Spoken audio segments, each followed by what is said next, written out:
إنما ذلكم الشيطان يخوف أولياءه. All that was shaitan. That whole propaganda that people are coming, they're gathering against you, they're going to come and get you, things are going to get a lot worse for you. All that was shaitan, Allah says. يُخَوِّفُ أَوْلِيَاءَهُ. All he does is instill the fear of his friends into you. He wants you to be scared of his friends.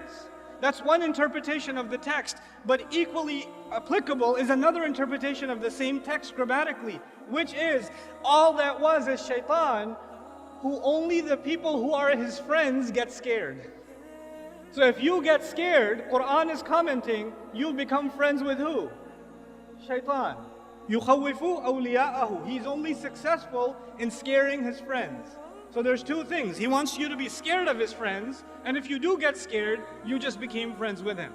You just joined his party. يُخَوِّفُ أَوْلِيَاءَهُ فَلَا تَخَافُوهُمْ وَخَافُونِي إِن كُنتُم مُؤْمِنِينَ. Then don't be afraid of them. Be afraid of me if you in fact believe.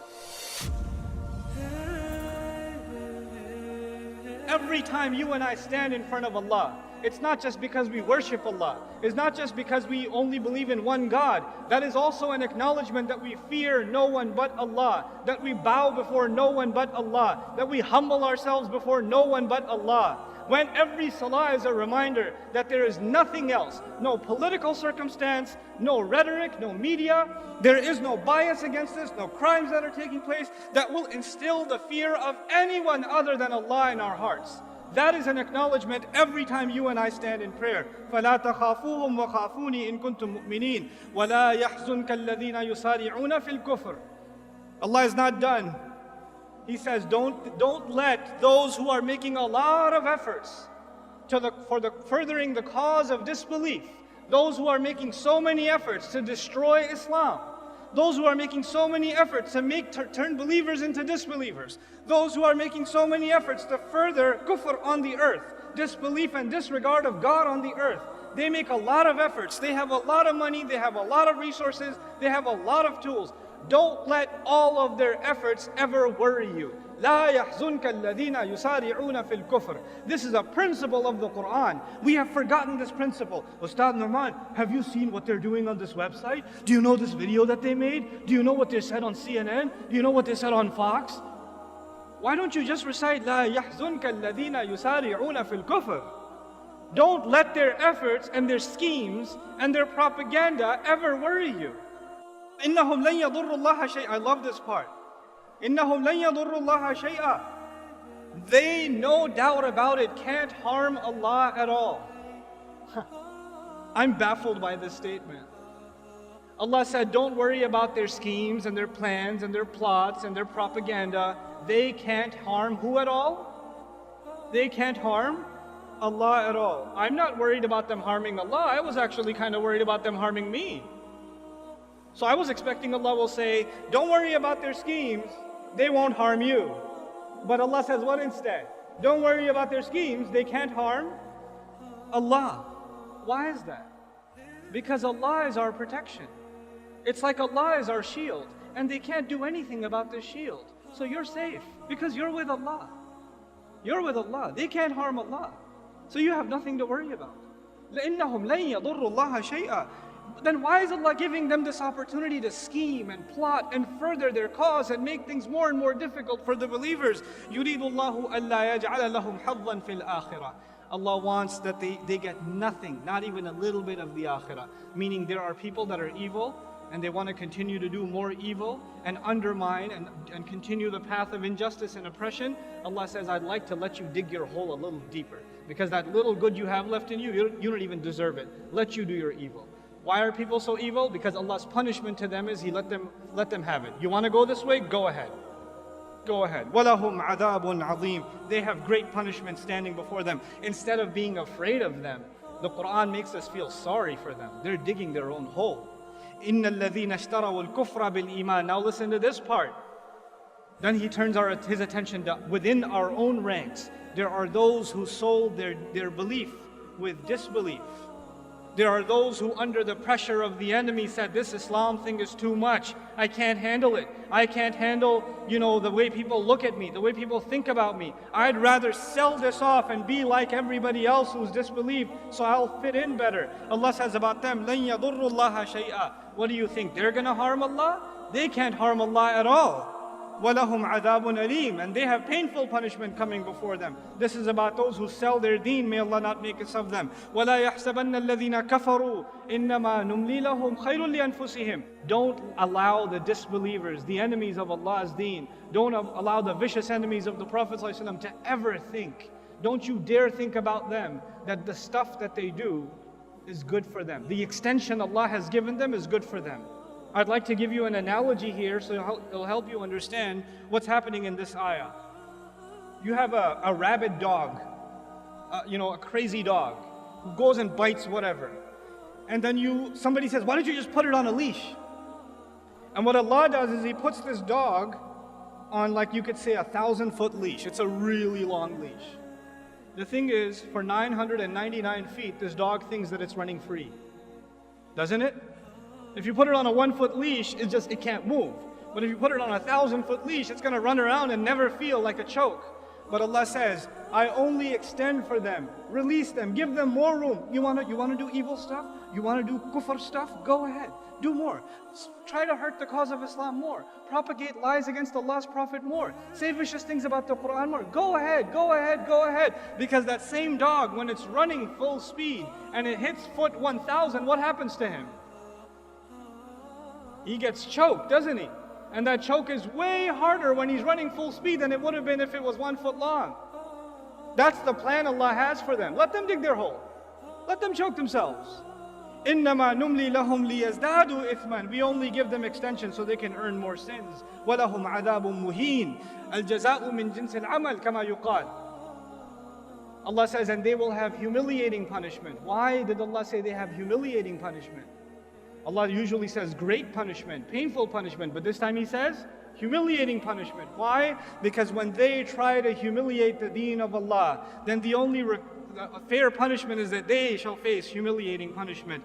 Then Allah turns His attention to you and me and says, مَا كَانَ اللَّهُ لِيَذَرَ الْمُؤْمِنِينَ عَلَى مَا أَنْتُمْ عَلَيْهِ. Allah is not one to leave you alone in the state that you're in.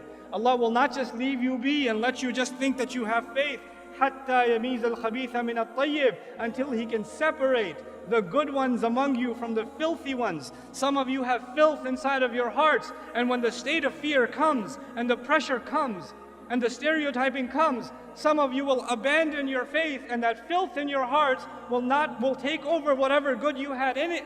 Allah says He will put you and I through terrible, difficult circumstances so He can separate the filthy from within the ummah. And cut them out. May Allah not make us see any of us from them. وَمَا كَانَ اللَّهُ لِيُطْلِعَكُمْ عَلَى الْغَيْبِ. And Allah will never be one to inform you of the unseen. People come to the shaykh, the imam, the scholar. They come, what do you think? When is all this fitna going to end? When are things going to get better? Allah says, Allah is not one to inform you of the unseen. I'm not going to say 3 more years, watch, everything's going to be better. No. That's actually what I've heard in churches. I go to church to hang out sometimes just to see what they do. I've been. And I actually, last Christmas, I want to know how they do da'wah. How did they get 100,000 people inside of a stadium and preach?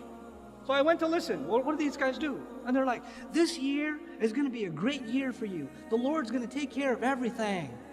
You're going to get yourself a promotion. And that divorce is finally going to be filed. And you're going to do great this year. Because the Lord promises it. I was like, what? Lord promises this year is going to be great? We don't have that in Islam. Like, is this year going to be better than next? When is Allah going to finish this fitna? Or when are things going to get better? Allah told us very clearly, so we're not deluded and we don't even ask that question. Allah will never be one to tell you what's going to happen in the unseen. And the future of the ummah is in the unseen. وَلَكِنَّ اللَّهَ يَجْتَبِي مِن رُسُلِهِ مَن يَشَاءُ. However, Allah does select from His messengers whoever He wants. Meaning Allah chose His messenger and decided to tell him what you need to know. Focus on what Allah told you and not what Allah did not tell you. Don't get obsessed with things that Allah Himself didn't give you. If it was valuable for you, Allah would have given it to you. So don't be so obsessive compulsive about unnecessary details. فَآمِنُوا بِاللَّهِ وَرُسُلِهِ وَإِن تُؤْمِنُوا وَتَتَّقُوا فَلَكُمْ أَجْرٌ عَظِيمٌ. Then just believe in Allah and His Messenger. And if you can continue to believe and continue to be fearful only of Allah, then you will have great punishment, great reward rather. What else do you want? Just have faith and be fearful of Allah. In the most toughest of times, Allah is telling you that's the only two things you're going to need. Everything else will work itself out. Don't focus on the problem. وَلَا يَحْسَبَنَّ. And finally, the advice to you and to me. This is the last thing I'm sharing with you, I promise. وَلَا يَحْسَبَنَّ الَّذِينَ يَبْخَلُونَ بِمَا آتَاهُمُ اللَّهُ. And don't you ever think about those who are cheap, greedy, miserly with what Allah has given them. That they hold on to what Allah has given them. Min fadli, from His own favor. They didn't earn it, that's a favor of Allah on them. Huwa khayran lahum, that's good for them to hold on to their wealth. This is the time. This is the time where the young people, they're going to have to give up their free time that Allah gave them. Their free time cannot go into 8 hours of video games anymore. There's no time for you to watch the next Netflix and Amazon series. You don't have that kind of time. You're the Muslim youth.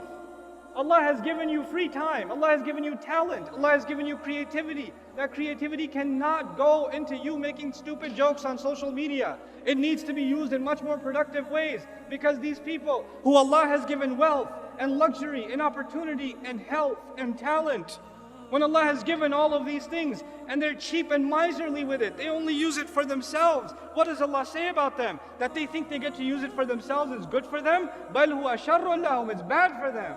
فَيُطَوَّقُونَ بِمَا بَخِلُوا بِهِ يَوْمَ الْقِيَامَةِ. The very things they were cheap with, the very things they were greedy with for their own, are the very things that will be turned into a rope around their necks, choking them on the day of resurrection.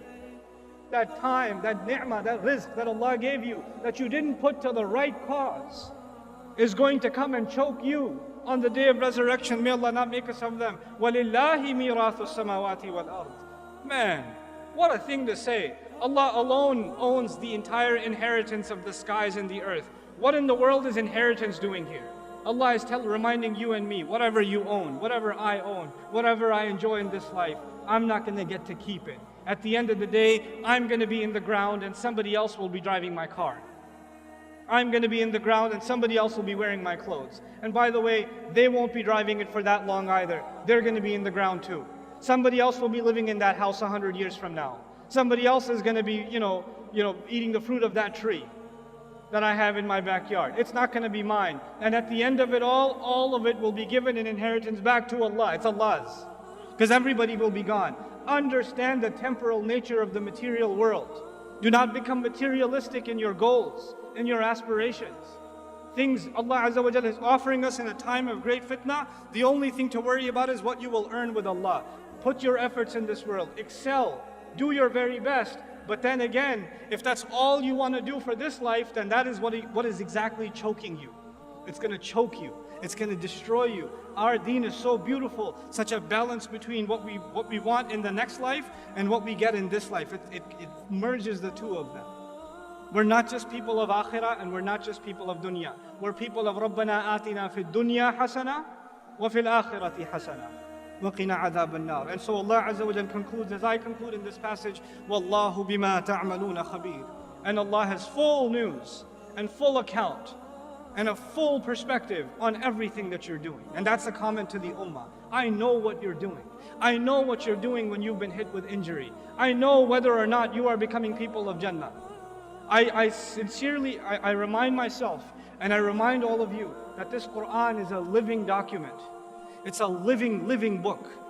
It will inspire, it will empower, sometimes it will scare, sometimes it will set you straight and calibrate you. It is not a drug. Like, in modern philosophy, religion is the opiate of the masses. So you turn to religion to feel better about yourself.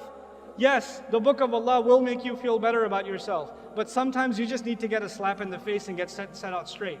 And the book of Allah will give you that too. It'll give you what you need, because Allah is your Rabb.